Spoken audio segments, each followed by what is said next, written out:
How much, as you confront voters out there, there's just this exhaustion with the craziness and the abnormality of Donald Trump? You know, I don't hear that as much as I hear a desire for us to return to civility and decency. I met a young man, and he said, you know, at work, I can't even talk politics anymore. We cannot have a civil conversation. Something's wrong in this country right now. So, as president, what would you do to heal this? And I said, if we wait till someone's president to do this, we're too late. The campaign has to be about this. Whoever is our next president will have to have campaigned in a way that brought this country together, and not on our differences, but on our commonality as Americans.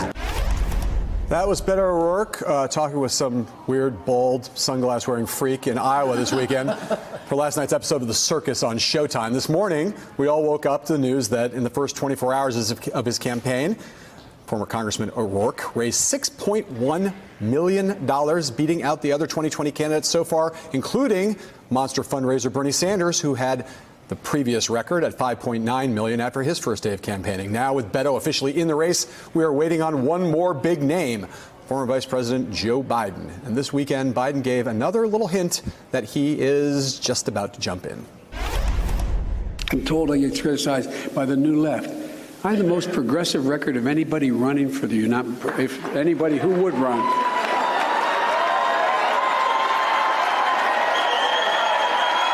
I didn't mean.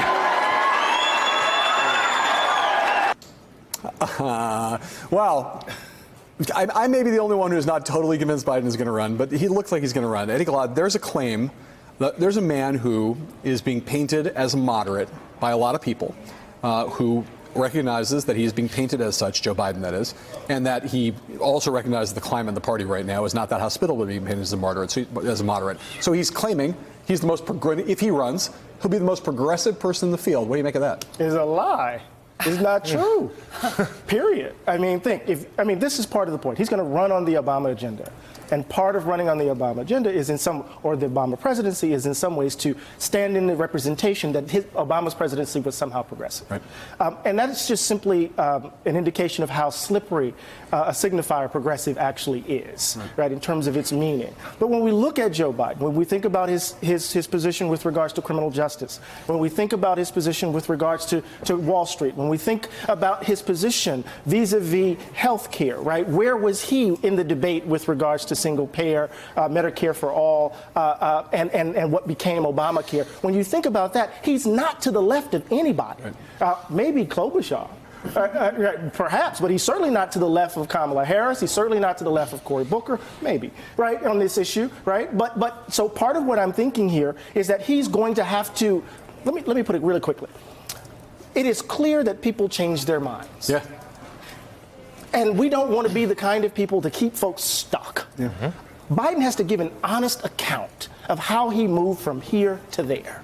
And then if people are convinced, they will be convinced, but you just can't lie. So, Laura, the same questions are getting asked about Beto O'Rourke, right? Mm-hmm. So he, for a lot of people who were doubted this weekend when after Beto hit the campaign trail and didn't release his first 24 hours of fundraising numbers, people were all over Twitter, especially Bernie fans, saying, oh, he's a failure. He didn't raise anything. He's keeping it secret because I've got a source in Texas who says he only raised $500,000. And then he comes out with $6.1 million. You're like, whatever you want to say about Beto O'Rourke, it turns out he can raise money even when he's not running against Ted Cruz. That's what we learned, right? But the questions remain. A lot of progressives look at him and say, he's too moderate. He's vacuous. He's, he's not staked out strong policy positions that are in line with where the party is right now. What say you?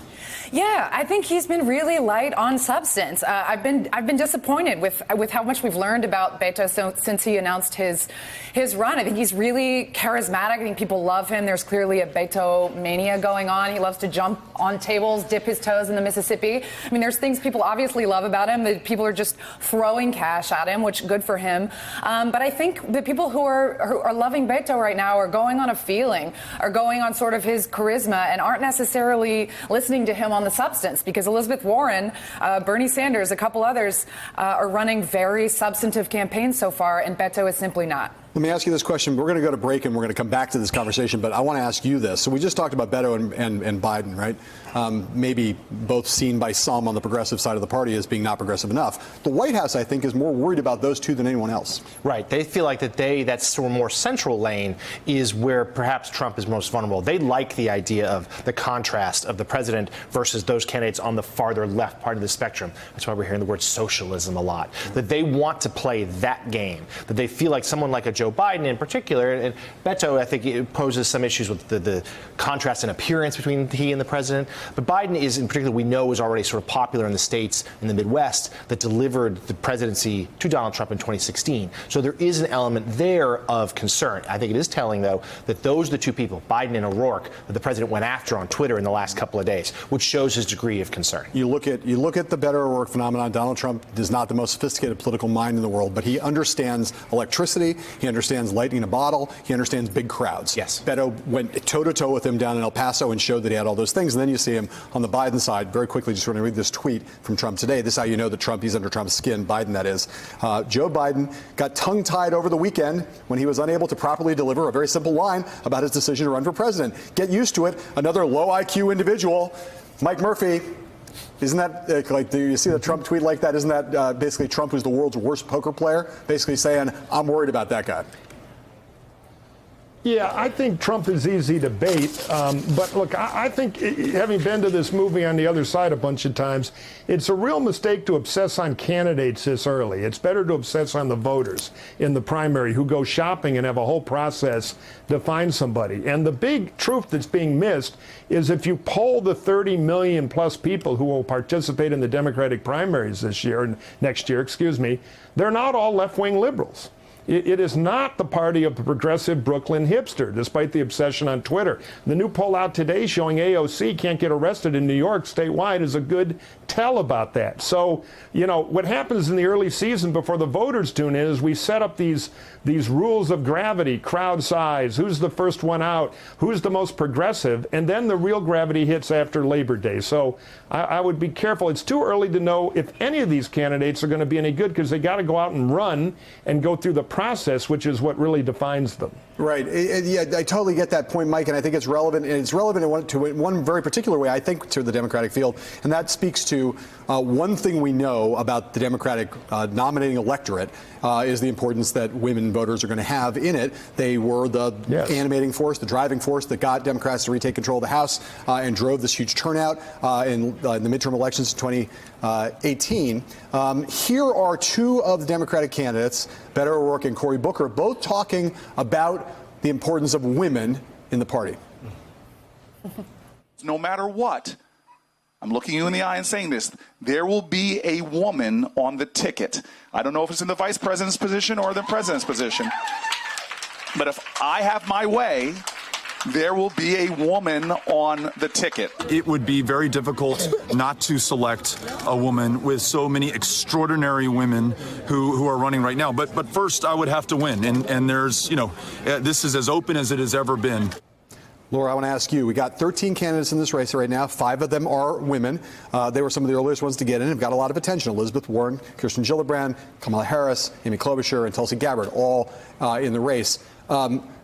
Do you think that those two guys, Beto O'Rourke and Cory Booker, are basically speaking something that Democrats accept, that there's just no way there's not going to be a woman on this ticket when we get to a decision at the end of the nomination contest? Well, this is absolutely not something the Democrats have just accepted, that a woman's not going to be on the top of the ticket. Of course not.